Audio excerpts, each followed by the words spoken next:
control it, use it safely. Let's give a warm welcome to Tatum, please.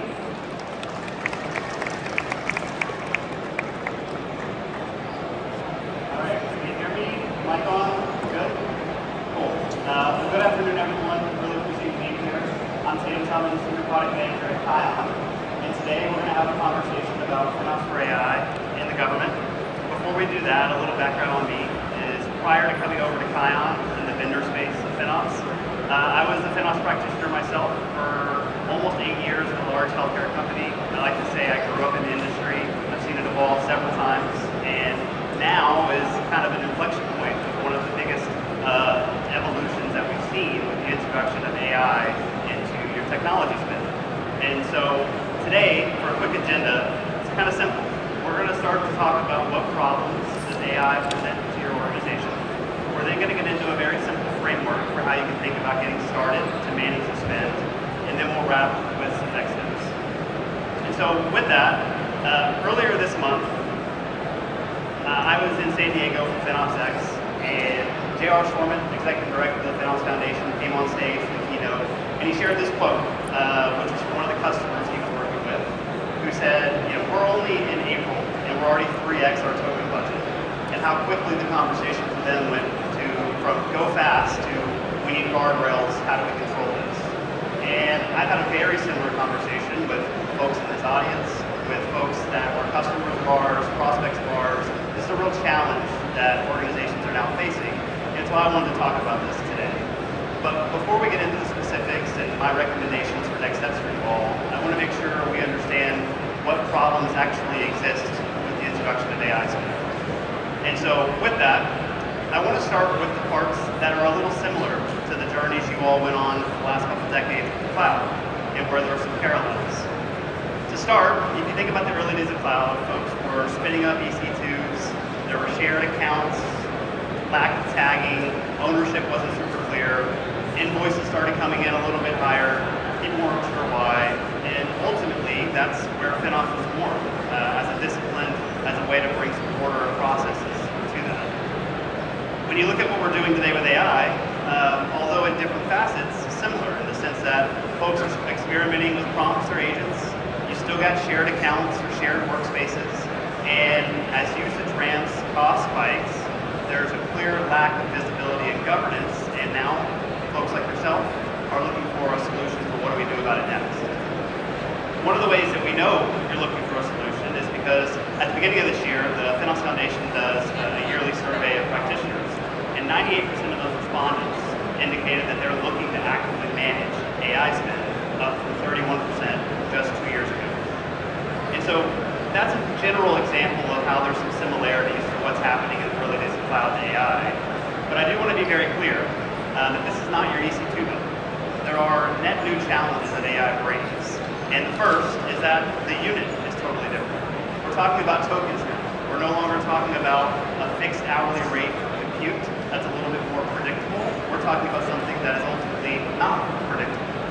And with that, that brings a new level of speed or velocity to this spend. And so the thing about AI is that there's not a determined path necessarily for an agent or for a prompt, which means that single prompt could be 20,000 tokens in a minute, or it could be 20 million tokens in a minute.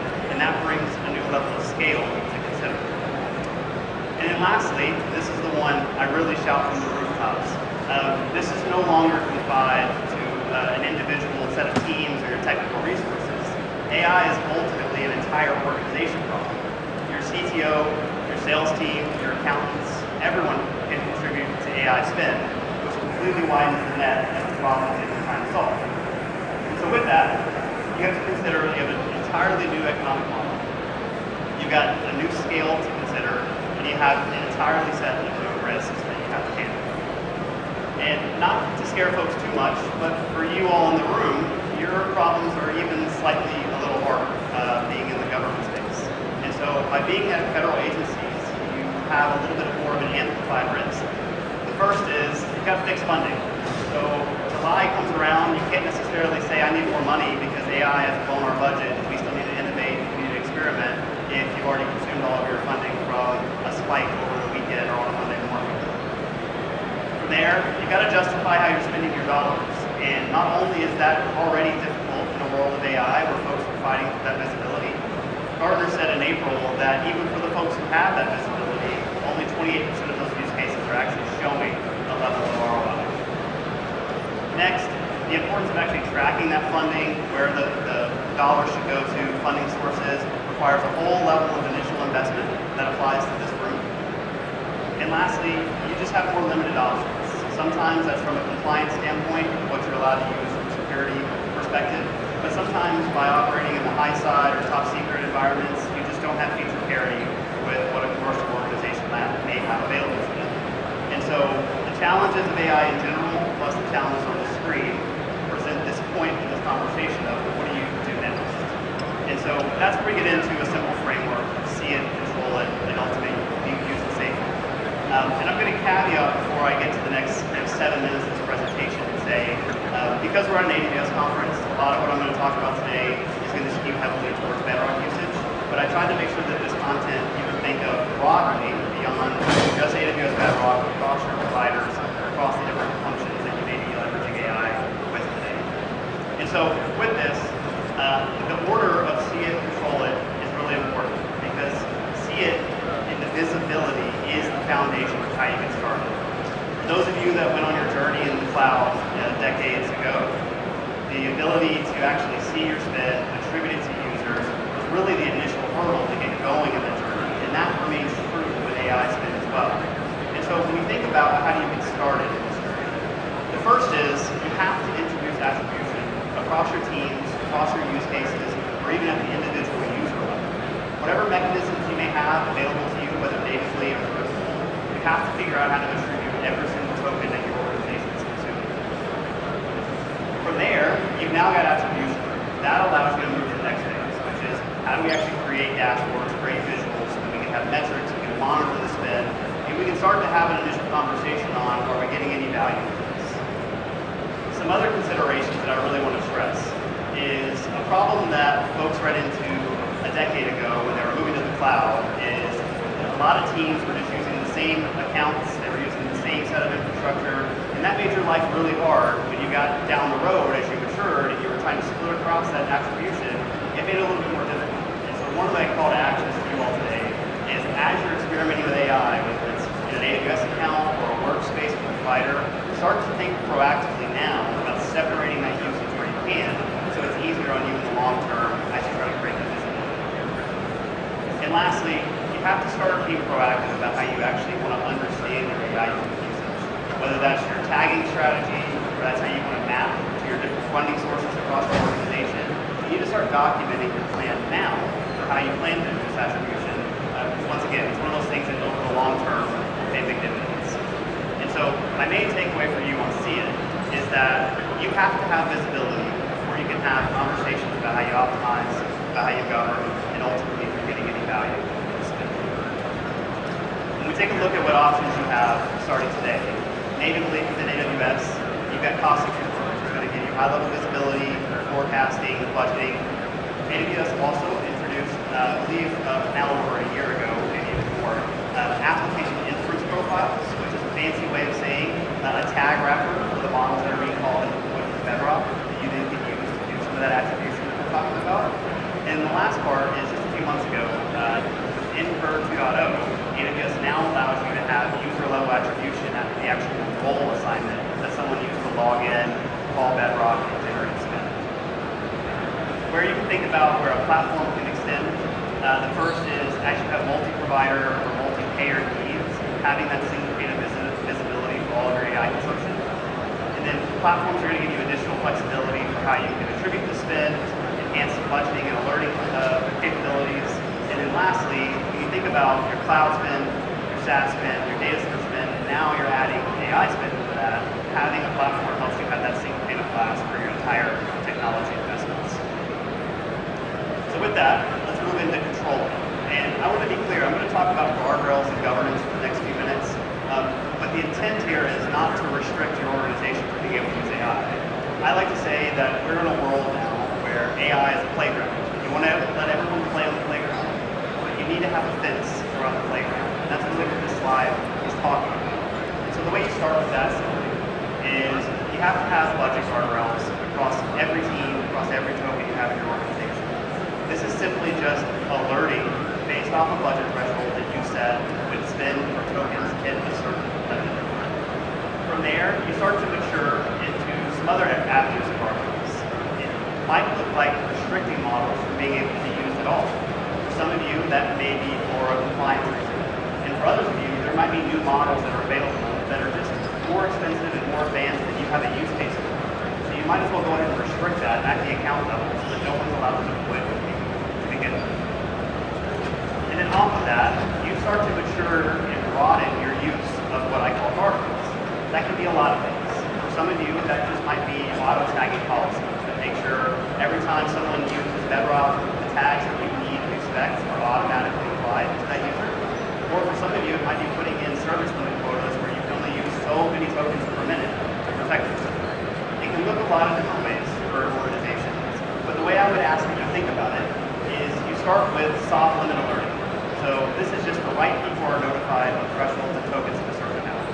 After you get comfortable and you start to mature in your journey, you then branch into hard limit enforcement, where if you have dev accounts and sandbox accounts that are dedicated to AI spend, this is where you start to actually put in hard deployment clauses with certain thresholds per minute. And so with that, my takeaway for you here is you cannot safely scale your AI usage without implementing proper guardrails like the ones you see on the screen. When we look at your options for getting started, once again, native lift and native yes, you have several options. You've got budgets plus tags allow for some cost alerts based on thresholds.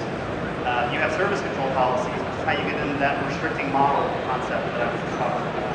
And then through some custom setup, you can use Cloud Watch alarms plus lambdas to try to get into some real-time enforcements. When you think about where a platform extends, once again, if you're multi-provider, multi-payer, having all of that governance in one tool. Platforms are typically going to give you a little bit more of a simplified UX for getting started with these governance policies, having some out-of-the-box policies also that you can take advantage of from day one. And then lastly, as you think about shifting left, how do you get these policies and guardrails on your accounts from the day that they exist, instead of having to come in and manually do that, is a place with a platform can extend. So I talked about the importance of visibility, the importance of guardrails, and now I just want to walk through the culmination of what that looks like in an organization. So when I say use it safely, what I'm talking about is how do you allow your organization to leverage AI confidently because you have the right insights and you have the right guardrails. And so this slide is a little bit of a what good would look like in your organization. So I'm going to walk through a little bit of a hypothetical. It starts with a program office decides they're going to pilot an AI agent for contract review. That AWS sandbox is created, guardrails are in place for $500 a day, and certain models are already restricted by 12. Overall funding for this pilot is easily traceable back to the funding source. Each engineer's token usage is clearly seen and automatically tracked via dashboards that you've now built. From there, you see an initial spike of $300 a day in the program manager's alert. That $300 spike then hits that $500 threshold that we started with, and usage is actually temporarily paused until further conversations can happen. And what I really want to highlight is in this scenario, you now have enabled this last bullet, which is created a natural stopping point for some executive level conversations about what are we spending, why, are we getting any value from this? And you start to have that value analysis because you've got visibility and the guardrails in place from day one. And so for many organizations, you may already be close to this scenario. Some of you may not even begin to think about this scenario. But I promise you, you're not very many steps away from being able to utilize a model you see on the screen today. And so with that, I'm going to wrap with some next steps and takeaways. The first is I created a simple AI FinOps maturity path to help folks think about where you are and how you can get started next.